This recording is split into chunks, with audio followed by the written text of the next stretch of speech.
Merci, Monsieur le Président. Monsieur le Premier ministre, décidément, cette majorité a beaucoup de mal avec le respect des libertés fondamentales.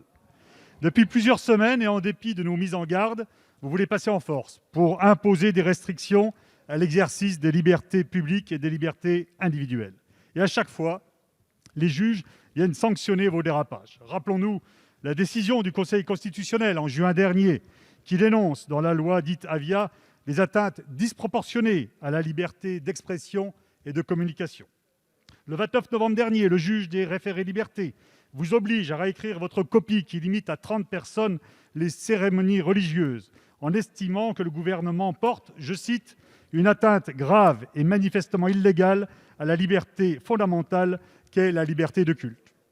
Et que dire de l'intolérance de cette radio du service public qui veut interdire à une grande association humanitaire la diffusion d'un appel aux dons sous le prétexte que cet appel mentionne les mots « chrétiens d'Orient ».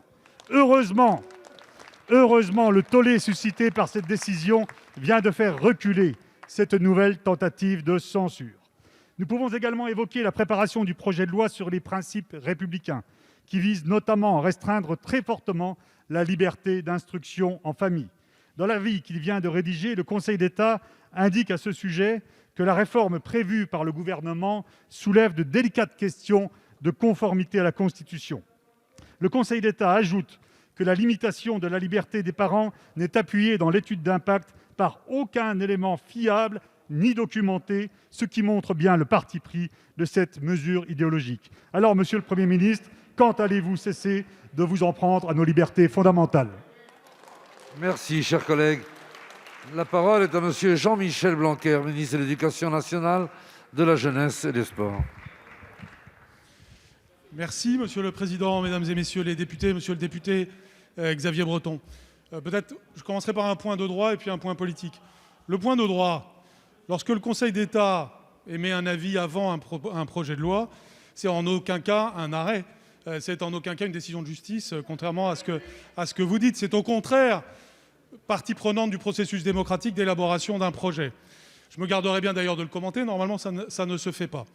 Mais par contre, ce qui est intéressant, c'est que justement, le Conseil d'État nous aide à rédiger un projet qui vise quelque chose, et là on arrive au point politique, que vous dites combattre habituellement.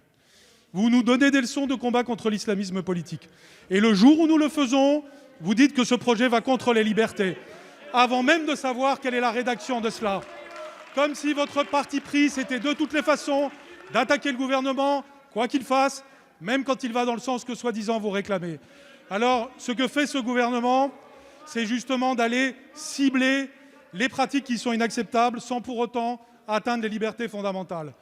Attendez le projet tel qu'il sera présenté demain et vous verrez qu'il sera conforme au principe d'équilibre exposé par le Président de la République et le Premier ministre dès le début, c'est-à-dire d'un côté empêcher les abus que vous dites dénoncer et que pour le coup nous dénonçons, c'est-à-dire le fait qu'aujourd'hui il y a des enfants qui sont quasiment cachés de la puissance publique pour être envoyés parfois dans des hangars, dans des structures informelles, dans l'irrespect complet de leurs droits. Et c'est ce problème-là que nous allons viser. Et bien entendu, nous avons prévu un régime d'exception pour tous les cas légitimes, les cas bien connus comme la santé, les pratiques sportives et artistiques, éventuellement des projets pédagogiques particuliers. Donc nous allons préserver les libertés et protéger les droits de l'enfant. Et c'est la marque de cette majorité, l'équilibre. Merci. Monsieur le député. Oui, merci, Monsieur le Président. Monsieur le ministre, vous parlez d'exception, mais une liberté, il n'y a pas d'exception. Le principe, c'est la liberté.